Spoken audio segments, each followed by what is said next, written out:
Jadi ini ada plus minusnya. Kita bertemu dengan dua tim. Satu lagi kita bisa bicara Arab Saudi dan sebagai tuan rumah ya pasti punya keunggulan, punya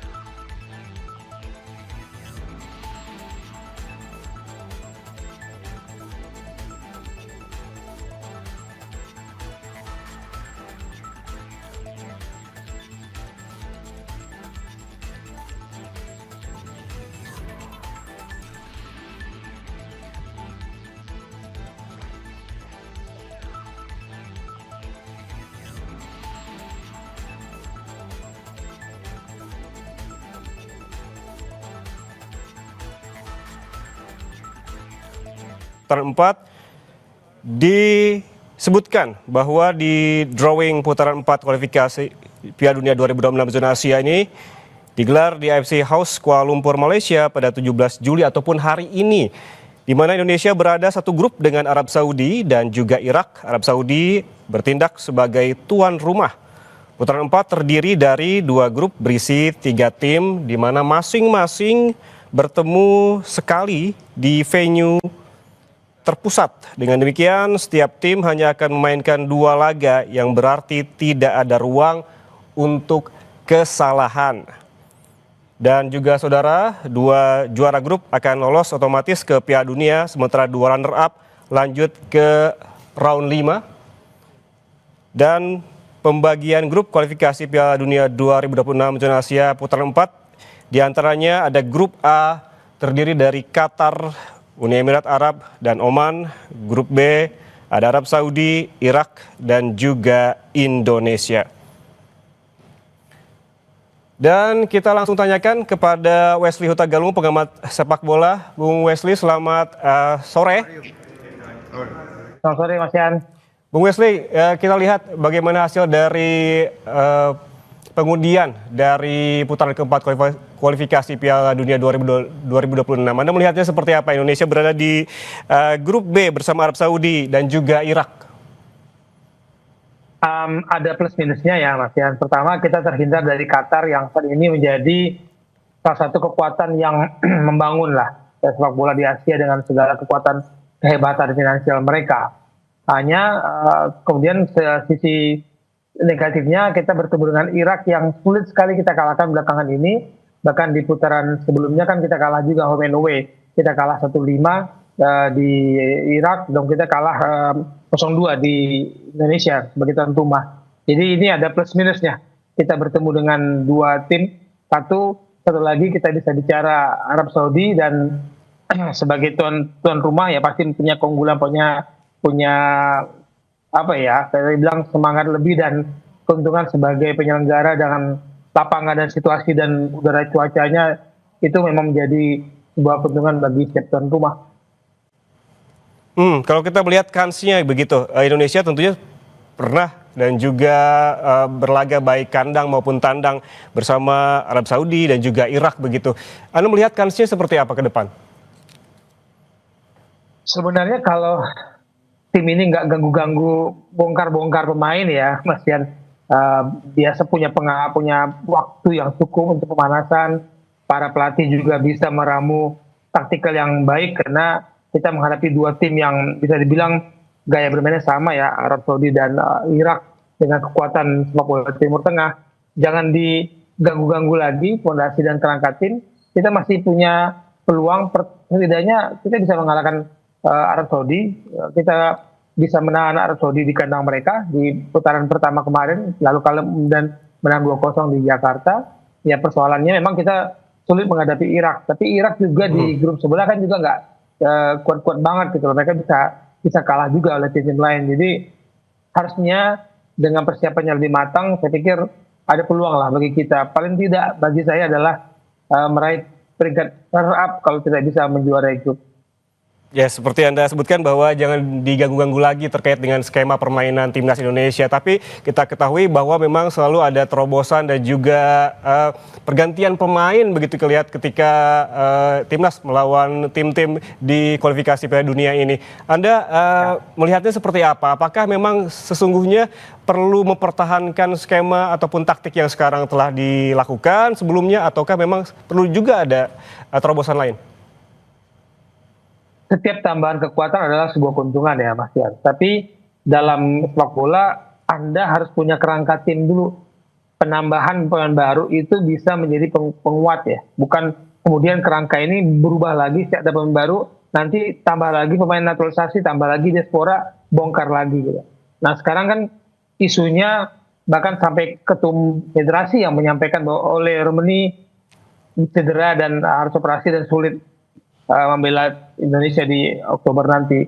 Ini ada sebuah ketakutan bagi saya, kalau narasi komunikasinya bahkan seorang ketum federasi menyampaikan kondisi pemain yang cedera itu kan sebuah wujud kekhawatiran kita. Nah, kalau ada tambahan lagi 2 atau 4 lagi pemain dari diaspora naturalisasi, ini pasti akan menyulitkan Patrick Kluivert dan timnya karena tidak ada waktu untuk melakukan pertandingan uji coba, membangun chemistry di antara mereka. Yang sekarang aja masih terus cari-cari chemistry kan, karena nambah lagi orang baru.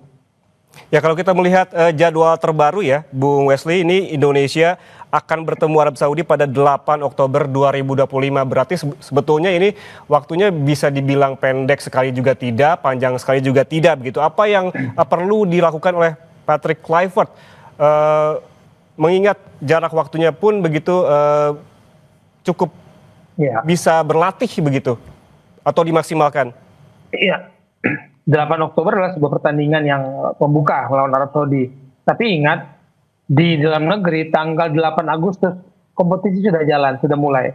Semua pemain tim nasional akan membela klubnya masing-masing. Di Eropa sana juga sudah mulai.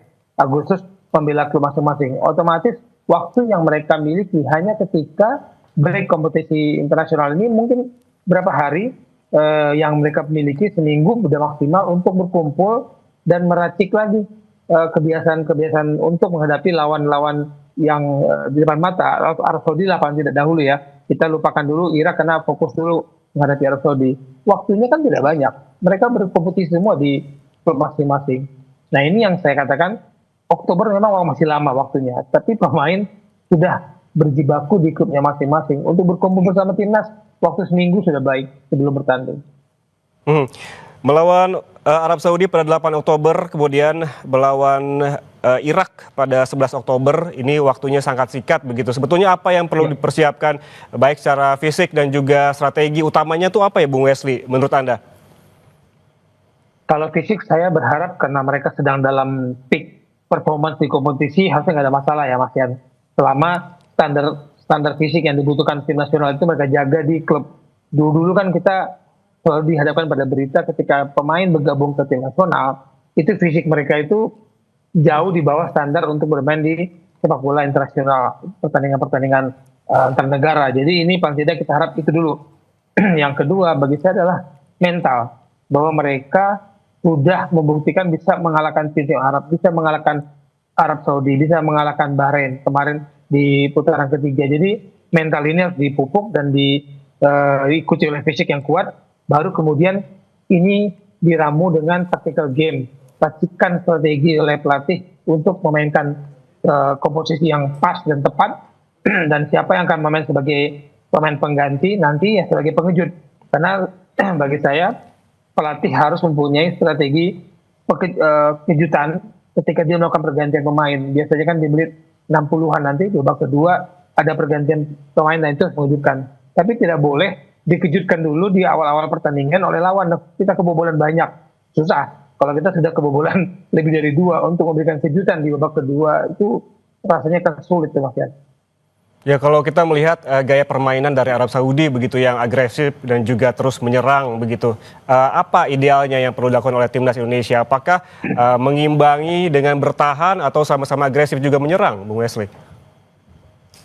Bermain menyerang, bertahan pasti ada pilihan-pilihan dan konsekuensi yang dilakukan oleh para pelatih. Cuman kalau melihat gaya bermain era Patrick Kluivert dan era Sintayong kan ada perubahan. Nah, di era Patrick Kluivert mencoba menguasai bola bermain dari tengah dan sedikit kalau saya katakan mengurangi daya ledak kita di sisi kiri kanan. Sayap-sayap kita kan terkenal, pemain Indonesia itu terkenal dengan cepat. Nah, bagi saya ada baiknya bila Patrick Kluivert dan Alex Pastur dan tim pelatih itu bisa mencari komposisi yang pas, yang ideal, karena menghadapi Arab Saudi mereka pasti memainkan bola-bola silang, bola jauh ke dalam garis pertahanan kita, dan bola-bola silang itu berkali-kali terjadi dan itu selalu merepotkan kita. Saya harap tim pelatih sudah punya anti teori untuk mengantisipasi bola-bola silang yang akan sering terjadi di garis pertahanan kita. Ya, menurut Anda dari jajaran pemain timnas Indonesia, siapa yang menjadi pemain kunci begitu nanti yang akan menghadapi Arab Saudi? Pasti pemain belakang akan jadi kunci karena saya yakin akan mendapat gempuran yang bertubi-tubi. Jadi entah itu kiper kita siapa, Martin Paska, kemudian di depannya ada Jaites, itu menjadi kunci bagi pertahanan, dan kemudian di lini tengah saya pikir adalah resiko kalau mengubah-ubah lagi komposisi tim nasional Indonesia di lini tengah dan belakang. Kalau depan saya pikir kemarin ketika kita oleh Romani cedera, ada Ranar Romangun yang sebelumnya cedera, semoga sudah pulih. Nah, ini juga kita berharap pemain-pemain kita yang dipilih nanti punya kecepatan seperti Marcelino atau mungkin Ricky Kambuaya, itu bisa menampilkan kemampuan terbaiknya.